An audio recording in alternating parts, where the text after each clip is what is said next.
Putin looks weak, but also exactly Putin has been shown to have less control over the apparatus. What this means is the system is just becoming that much more brittle, that much less able to deal with crises. Now, we don't know when the next real systemic crisis is going to come and what it's going to be. It could be that Putin gets very sick. It could be that there's a collapse of the front line in Ukraine. It could be there's an economic crisis that's brewing. But all we do know in politics is there is going to be a crisis at some point.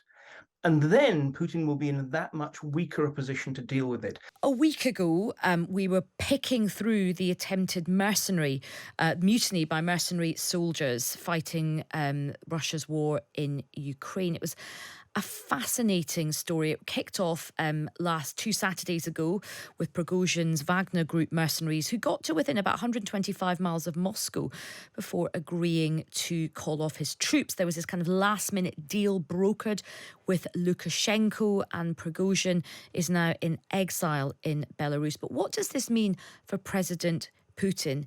Is he less secure than ever, despite what the Kremlin might be spinning? Well, joining us now is Mark Galeotti, who is an expert on Russian security. He writes brilliantly on this subject. He's written a really interesting piece today about President Putin's paranoia in the Sunday Times. Mark, welcome. Good to be here. So, just sort of outline for my viewers the article, the argument that you're making in your piece today, and where do you think Putin is? Do you think Putin is right to be worried? Yes, I do. I mean, I think the central theme of the article I was had is we've always assumed that the final backstop of Putin's rule is his control of the security forces, that if he can't sort of overawe the population or buy them off, he can threaten to crack their skulls. This is the first time we've actually had a real test of precisely what the mood of the security agencies and forces are. And it's clear that although they didn't defect to Wagner's side, nor were they in any particular hurry to prevent Wagner from advancing towards Moscow. They were quite happy to sit back and wait and see what happens. So I think that must be a really worrying sign for Putin, but also I think something that a lot of the other figures within the Russian elite will be paying attention to. Because again, they've held back because they felt that if all else fails, Putin can always count on the security apparatus. Well, if he doesn't have the army and the National Guard and all the various intelligence services on his side, then he suddenly begins to look much more vulnerable. And just explain to us, Mark, the sort of, I suppose, the kind of architecture of power or protection around President Putin. Who are the people who are closest to him? Who are the people he kind of really relies on now? Who can he really rely on? Well, I mean, interesting to start with that last point. I mean, the bottom line is that on the whole, Putin has created an elite around him which is not in any way Putinist. These are not people who are close to him and support him because they believe in him or his views. They are, on the whole, ruthless opportunists who supported Putin because basically that was the way in which you got powerful and rich. So what we have in some ways are three blocks, I would say. There are the so-called the siloviki, that means men of force. So it's the army, it's the security forces and such like. And these are the very people who have benefited from Putin's rule, but who now seem a little bit more uncertain about backing him. Then there are the technocrats, the people who actually just are running the country, the prime minister, most of the sort of the elements within the sort of government structure who just basically keep the ship of state continuing on its way. We've known from the first that they were very unhappy with this war, but the point is they had no real chance to do anything about it, so they're just trying to do their best in the circumstances. And the third real power block are Putin's friends. And the interesting thing is that Putin's friends, the people who are genuinely close to him, on the whole, they're not soldiers, they're not bureaucrats, they have become oligarchs. They are vastly rich, but the point is they don't actually have much real power. And if they're the only people Putin can depend upon, then he's going to be in trouble. So I think this is the sort of the architecture around him, that most of the people who are really running the country he can't rely on, except, of course, that there is no real opposition to him at the moment. That's his crucial advantage.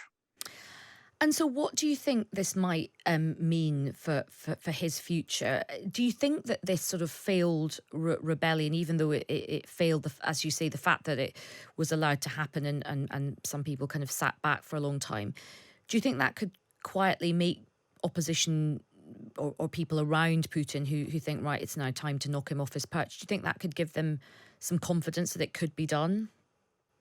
I think it does, but I think we have to appreciate that the timeline in question is not that Putin is going to be toppled next Wednesday or anything like that.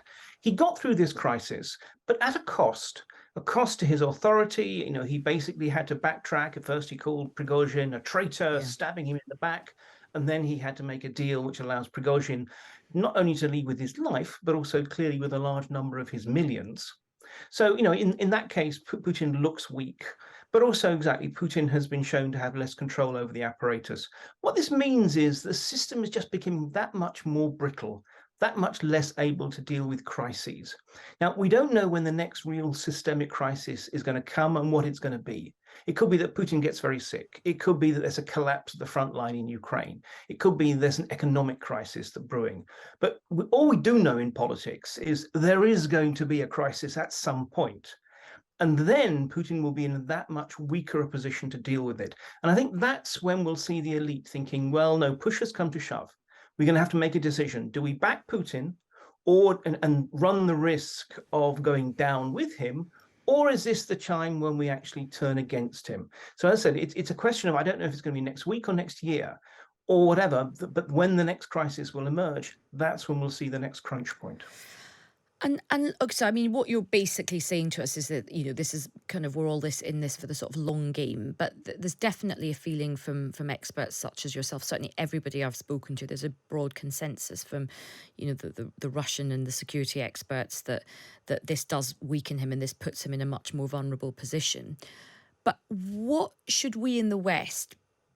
What should we be expecting about what comes next, Mark? Because I sometimes feel that we have a bit of optimism bias as we sit here sort of thinking, oh, great, at some point Putin's going to fall and then it'll all be fine. But it might not be fine. Who's is the kind of person who might come next?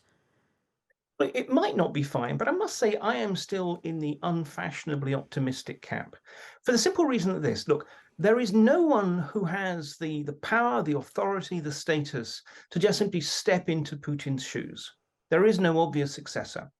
What's going to happen is when, for whatever reason, he's toppled, is there will be all kind of horse trading and haggling as different factions compete. And basically from this, a coalition of some sort will emerge. And the thing about coalition politics is it tends to drag politics in towards the center. And in that case, we're also going to be talking about probably a generational shift.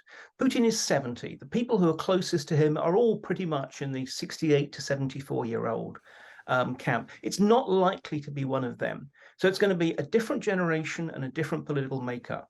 And whoever takes over is unlikely to be a Democrat. They're not going to be nice people. But on the other hand, they're probably pragmatic. And from their point of view, it's almost certain that they'll be looking to get out of this war because this war is very bad for business. So I think this is why, without having to assume that Russia is going to become a nice, law-abiding democratic state anytime soon, we can actually think that, as far as I'm concerned, whatever comes after Putin is likely to be better for Russia, better for Ukraine, certainly, and better for us. Well, listen, Mark, always fascinating to speak with you. Thank you very much for your time this afternoon. That's Mark Galeotti,